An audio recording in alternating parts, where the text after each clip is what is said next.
saya Aziza dari kelas 1A Program Studi Kewirausahaan.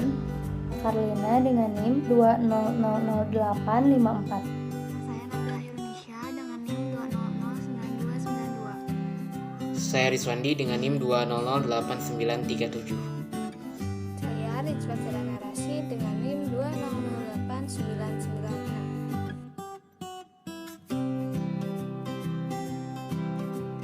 Assalamualaikum warahmatullahi wabarakatuh. Perkenalkan, kami dari kelompok 5 akan mempresentasikan materi mengenai manajemen sumber daya manusia. Bisa di next, please, Pak. Kelompok 5 sendiri terdiri dari beberapa anggota kelompok. Yang pertama ada Azizah dengan NIM 2000471. Kemudian ada Karlina dengan NIM 2000854. Kemudian ada Rizwandi dengan NIM 2008937, ada Rizwa dengan NIM 2008996, dan ada saya sendiri, Nabila Indonesia dengan NIM 2009292. Next. Definisi manajemen sumber daya manusia. Definisi dasar. Manajemen sumber daya manusia adalah suatu ilmu atau cara bagaimana mengatur hubungan dan peranan sumber daya yang dimiliki oleh individu secara efektif dan efisien, serta dapat digunakan secara maksimal sehingga mencapai tujuan atau goals bersama perusahaan, karyawan, dan masyarakat menjadi maksimal. Maksudnya, manajemen sumber daya manusia diperlukan untuk meningkatkan efektivitas sumber daya manusia dalam sebuah organisasi atau perusahaan. Next. Manajemen sumber daya manusia menurut Dr. Andes Malayu SP Hasibuan. Manajemen sumber daya manusia adalah ilmu dan seni mengatur hubungan dan peranan tenaga kerja agar efektif dan efisien, membantu terwujudnya tujuan perusahaan, karyawan, dan masyarakat. Next. Manajemen sumber daya manusia menurut Edwin B. Filippo. Personal management is the planning, organizing, directing, and controlling of the procurement, development, compensation, integration, maintenance, and separation of human resource to the end that individual, organizational, and societal objective are accomplished. Maksudnya, manajemen sumber daya manusia merupakan perencanaan, pengorganisasian, pengarahan, dan pengendalian dari pengadaan, pengembangan, kompensasi, pengintegrasian, pemeliharaan, dan pemberhentian karyawan dengan maksud terwujudnya tujuan perusahaan, individu, karyawan, dan masyarakat. Next. Manajemen sumber daya manusia menurut Dalioder. Personal management is the provision of leadership and direction of people in their working or employment relationship. Maksudnya, manajemen sumber daya manusia ini adalah penyedia kepemimpinan dan pengarahan para karyawan dalam pekerjaan atau hubungan kerja mereka. Next. Manajemen sumber daya manusia menurut John B. Miner and Mary Green Miner. Personal management may be defined as the process of developing, applying, and evaluating policies, procedures, methods, and programs relating to the individual in the organizations. Maksudnya, manajemen sumber daya manusia dapat dirumuskan sebagai proses mengembangkan, menerapkan, dan menilai kebijakan-kebijakan, prosedur-prosedur, metode-metode, dan program yang berhubungan dengan individu dalam organisasi. Jadi next. Selanjutnya ada manajemen sumber daya manusia menurut Andrew F. Sikula.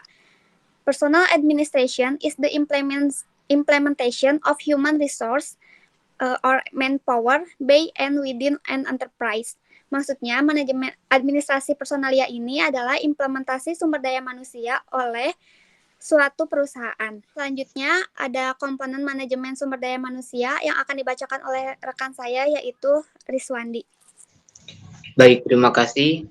Komponen manajemen sumber daya manusia, boleh di next.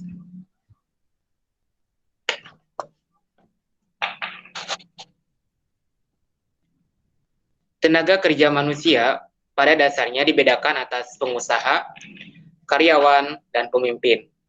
Pengusaha adalah orang yang berinvestasi untuk mendapatkan pendapatan, dan besarnya pendapatan itu tergantung dari laba yang dicapai. Next. Yang kedua ada karyawan. Karyawan merupakan kekayaan utama suatu perusahaan karena tanpa keikutsertaan mereka, aktivitas perusahaan tidak akan terjadi karena karyawan berperan aktif dalam menciptakan rencana, sistem, proses, dan tujuan yang ingin dicapai. Ada dua karyawan di sini, yaitu karyawan operasional, karyawan manajerial. Karyawan operasional merupakan setiap orang yang secara langsung harus mengerjakan sendiri pekerjaannya sesuai dengan perintah atasan. Yang kedua ada karyawan manajerial. Karyawan manajerial adalah orang yang berhak memerintah bawahannya untuk mengerjakan sebagian pekerjaannya dan dikerjakan sesuai dengan perintah.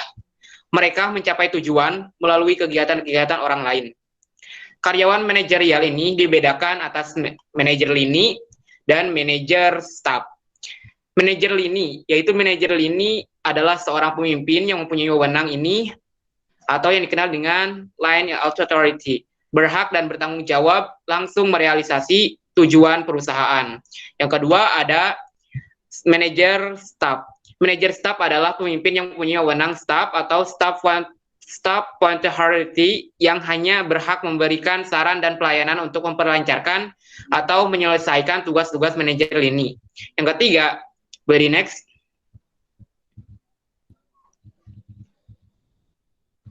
Yang ketiga ada pemimpin atau manajer. Pemimpin adalah seseorang yang mempergunakan wewenang dan kepemimpinannya untuk mengarahkan orang lain serta bertanggung jawab atas pekerjaan orang tersebut dalam mencapai suatu tujuan.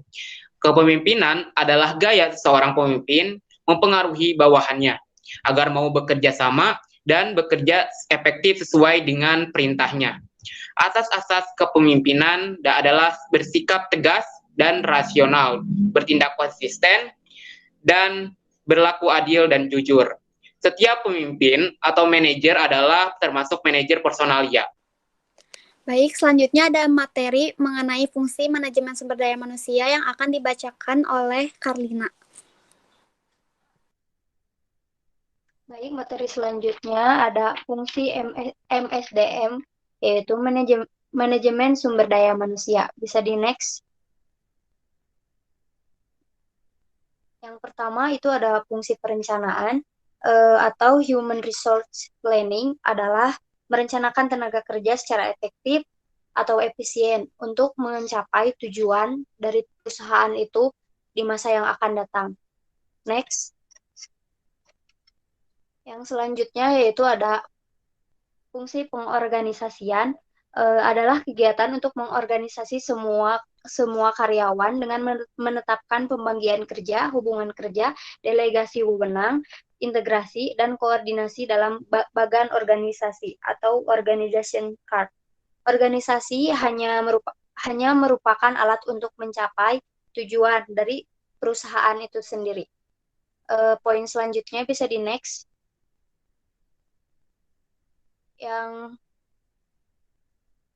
Yang ketiga ada fungsi pengarahan atau directing adalah kegiatan mengarahkan semua karyawan agar mau bekerja secara efektif dan secara efisien dalam membantu tercapainya tujuan suatu perusahaan. Yang selanjutnya ada bisa di next, fungsi pengendalian atau controlling adalah kegiatan mengendalikan semua karyawan agar menaati peraturan-peraturan yang ada di perusahaan itu. Bisa di next. Fungsi selanjutnya ada fungsi pengadaan atau procurement adalah proses penarikan, seleksi, penempatan orientasi, dan induksi untuk mendapatkan karyawan yang sesuai dengan kebutuhan perusahaan. Pengadaan yang baik akan membantu terwujudnya tujuan dari perusahaan itu sendiri. Yang selanjutnya bisa di next. Ada fungsi pengembangan atau development adalah proses peningkatan keterampilan teknis, teoretis, konseptual, dan moral karyawan melalui pendidikan dan pelatihan. Yang selanjutnya bisa di next. Yang ketujuh yaitu ada fungsi kompensasi, adalah pemberian pemberian balas jasa langsung dan tidak langsung, uang atau barang kepada karyawan sebagai imbalan jasa yang telah dikerjakan oleh karyawan tersebut. Yang selanjutnya bisa di next.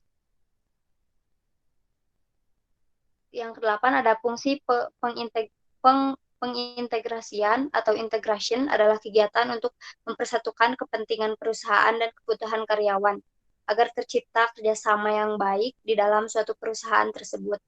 Yang selanjutnya bisa di next. Fungsi pemeliharaan adalah kegiatan untuk memelihara atau meningkatkan kondisi fisik, mental, loyalitas karyawan agar mereka tetap mau bekerja sampai pensiun. Yang selanjutnya bisa di next. Yang ke-10 ada fungsi kedisiplinan, merupakan fungsi manajemen sumber daya manusia yang terpenting dan kunci terwujudnya tujuan, karena tanpa disiplin yang baik sulit terwujud tujuan yang maksimal. Kedisiplinan adalah keinginan dan kesadaran untuk mentaati peraturan perusahaan dan norma-norma di dalam perusahaan tersebut. Yang selanjutnya bisa di next.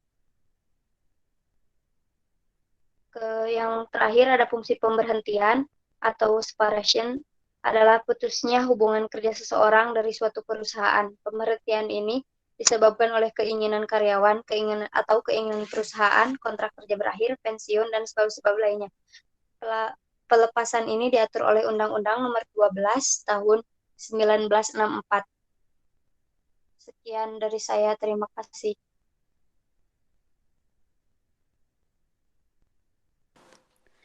Baik, selanjutnya ada pemaparan materi mengenai perkembangan manajemen sumber daya manusia yang akan dibacakan oleh Azizah. Sekarang kita akan membahas mengenai perkembangan manajemen sumber daya manusia. Jadi, sumber daya manusia ini dipengaruhi oleh perkembangan iptek, pengetahuan, dan teknologi, serta yang lain-lainnya. Dan menurut para ahli, pada abad 20, perkembangan sumber daya manusia didorong oleh masalah-masalah tentang ekonomi, politik, dan sosial. Next.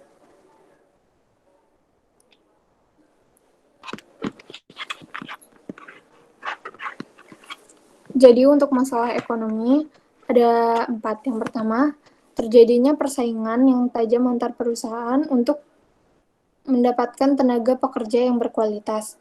Jadi mereka kayak bersaing gitu untuk mencari tenaga kerja yang benar-benar bisa dan ahli dalam bidangnya. Yang kedua, ada para karyawan yang banyak menuntut keamanan ekonomi untuk masa depannya, karena mereka khawatir jika bekerja di perusahaan tersebut, maka masalah ekonomi mereka tidak terselesaikan. Yang ketiga, ada karyawan meningkatkan moral kerja, disiplin, dan prestasi kerjanya. Semakin terbatasnya faktor produksi sehingga menuntut agar sumber daya manusia dapat bekerja lebih efektif. Yang keempat, ada semakin disadarinya bahwa sumber daya manusia merupakan hal yang sangat berperan untuk mewujudkan tujuan perusahaan, karyawan, dan perusahaan. Next. Kemudian ada masalah politik. Yang pertama, hak asasi manusia yang semakin mendapatkan perhatian sehingga sistem kerja paksa tidak diperbolehkan lagi. Yang kedua, ada organisasi buruh semakin banyak sehingga mengharuskan perhatian yang lebih banyak terhadap sumber daya manusia. Yang ketiga, ada adanya persamaan hak, kesempatan yang sama, dan keadilan dalam memperoleh pekerjaan.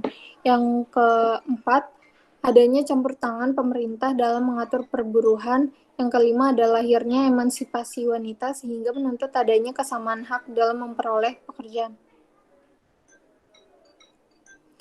Kemudian yang terakhir, masalah yang dialami dalam perkembangan manajemen sumber daya manusia adalah masalah sosial. Yang pertama, masalahnya yaitu semakin terbatasnya faktor produksi sehingga menuntut agar sumber daya manusia dapat bekerja lebih efektif.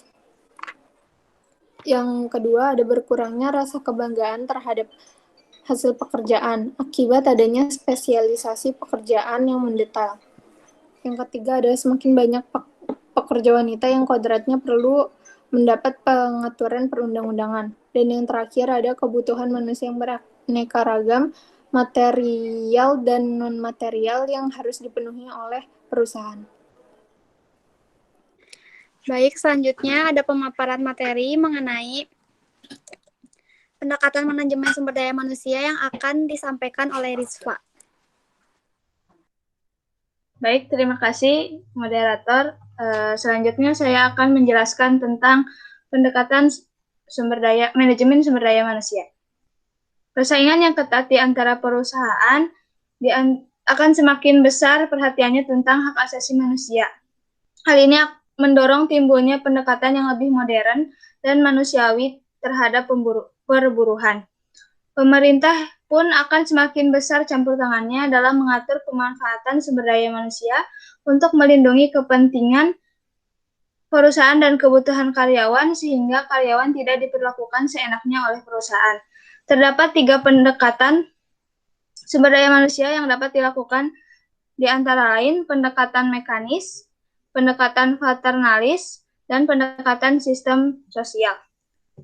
Pendekatan mekanis yaitu pendekatan yang mengganti tenaga kerja manusia dengan tenaga kerja mesin untuk melakukan maupun menyelesaikan pekerjaan.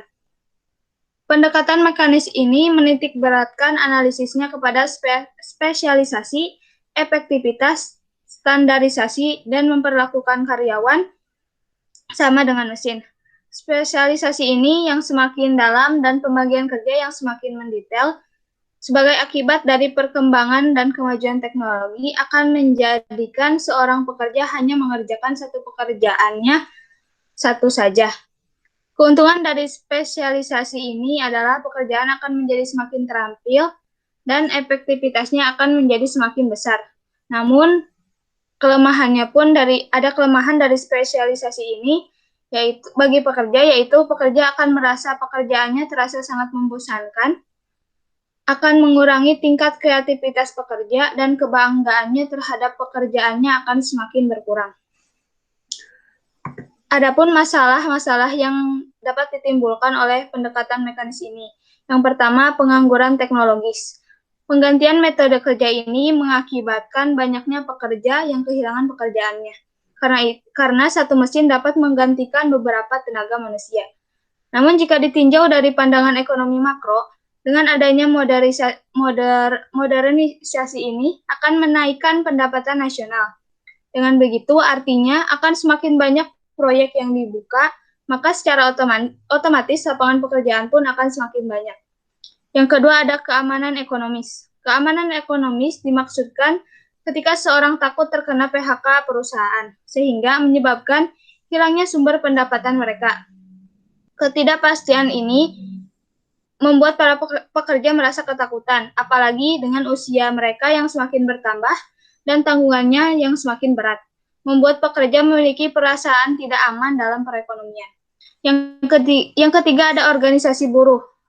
Organisasi buruh ini pada mulanya terbentuk hanya di dalam perusahaan saja, namun kemudian berkembang menjadi organisasi buruh nasional, bahkan organisasi buruh internasional. Organisasi buruh ini berkembang semakin kuat dengan tujuan utamanya yaitu melindungi kepentingan buruh dari perlakuan perusahaan yang bersikap seenaknya yang ditunggangi oleh unsur politis dari golongan tertentu. Organisasi buruh ini akan menyulitkan pemimpin perusahaan untuk menetapkan kebijakannya, bahkan pemimpin organisasi buruh seringkali diikut-sertakan dalam penetapan kebijaksanaan yang diambil. Misalnya, manajer tidak dapat seenaknya memecat karyawannya, terus lama kerja, dan lain sebagainya.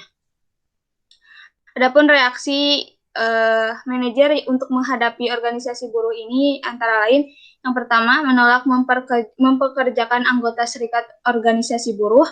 Yang kedua, memblacklist orang-orang yang masuk organisasi buruh, dan daftar ini akan dibagikan kepada perusahaan-perusahaan lain. Yang ketiga, memasukkan unsur politik sebagai alasan penolakan pembentukan organisasi buruh. Yang keempat, ada kebanggaan dalam pekerjaan. Dengan pembagian kerja yang didasarkan oleh spesialisasi secara mendetail, maka setiap buruh hanya mengerjakan satu pekerjaan saja. Hal ini meningkatkan keterampilan pekerja, tapi di sisi lain, pekerjaan tersebut akan menjadi terasa sangat membosankan, dan rasa kebanggaan terhadap pekerjaan niat tersebut semakin rendah karena hasil akhir dari pekerjaannya dirasa kurang berarti.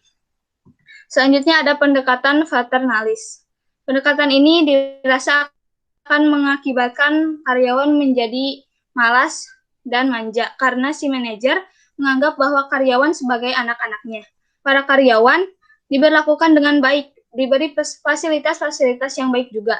Misalnya diberi pinjaman uang serta mendirikan toko sehingga para karyawan bisa membeli keperluannya secara kredit. Hal ini dikhawatirkan akan menurunkan produktivitas kerja mereka. Akibatnya laba perusahaan akan menjadi berkurang dan perusahaan menjadi rugi. Akhirnya kelangsungan hidup mereka pun menjadi terancam. Yang terakhir ada pendekatan sistem sosial. Pendekatan ini memandang bahwa organisasi atau perusahaan adalah sistem kompleks yang beroperasi dalam lingkungan yang kompleks yang disebut sebagai sistem yang ada di luar. Pendekatan ini lebih mengutamakan hubungan harmonis, interaksi, saling menghargai, saling membutuhkan, dan saling mengisi sehingga terdapat suatu total sistem yang baik. Untuk mencapai tujuan yang baik, manajer harus menyadari bahwa manajer membutuhkan bantuan, partisipasi, dan loyalitas dari para karyawannya. Sekian, terima kasih. Saya kembalikan kepada moderator. Baik, terima kasih Rizpa. Selanjutnya ada pemaparan materi mengenai peranan manajemen sumber daya manusia yang akan dipaparkan oleh Rizwandi. Kepada Rizwandi, dipersilakan. Baik. Yang terakhir ada peranan manajemen sumber daya manusia. Manajemen adalah fungsi yang berhubungan dengan terwujudnya hasil tertentu melalui kegiatan orang-orang. Hal ini berarti sumber daya manusia berperan penting dan dominan dalam manajemen. Sumber daya manusia mengatur dan menetapkan program kepegawaian yang mencakup masalah-masalah sebagai berikut. Ada 10 program kepegawaian yang mencakup masalah-masalah. Yang pertama ada menetapkan penarikan, seleksi, dan menempatkan karyawan berdasarkan asas the right man in the right place and the right man in the right job. Yang kedua ada meramalkan penawaran dan permintaan sumber daya manusia pada masa yang akan datang. Yang ketiga ada menetapkan jumlah, kualitas, dan menempatkan tenaga kerja yang efektif sesuai dengan kebutuhan perusahaan berdasarkan job desk certification and description and job desk recruitment and job desk evaluation. Yang keempat ada memperkirakan keadaan perekonomian pada umumnya dan perkembangan perusahaan pada khususnya.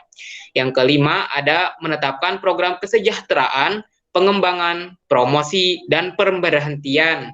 Dan yang keenam ada melaksanakan pendidikan, latihan, dan penilaian prestasi karyawan. Yang ketujuh ada memonitor dengan cermat undang-undang perburuhan dan kebijaksanaan pemberian balas jasa perusahaan sejenis. Yang kedelapan ada mengatur pensiun, pemberhentian, dan pesangon. Yang kesembilan ada memonitor kemajuan teknik dan perkembangan serikat buruh.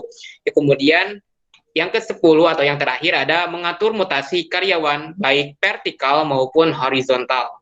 Peranan sumber daya manusia sangat menentukan terwujudnya tujuan. Tetapi untuk memimpin unsur manusia ini sangat sulit dan rumit. Kalah tenaga kerja manusia selain mampu, cakap, dan terampil juga tidak kalah pentingnya kemauan dan kesungguhan karyawan untuk bekerja lebih efektif dan efisien. Kemampuan dan kecakapan kurang berarti jika tidak diikuti moral, kerja, dan kedisiplinan karyawan dalam mewujudkan tujuan. Mungkin hanya itu yang bisa saya sampaikan. Saya kembalikan kepada moderator. Baik, terima kasih Rizwandi. Sekian presentasi dari kami, kelompok 5. Mohon maaf apabila terdapat kesalahan dalam penyampaian. Dan apabila ada pertanyaan, boleh di chat di kolom komentar. Terima kasih. Dari Taufiq wal Hidayah. Wassalamualaikum warahmatullahi wabarakatuh.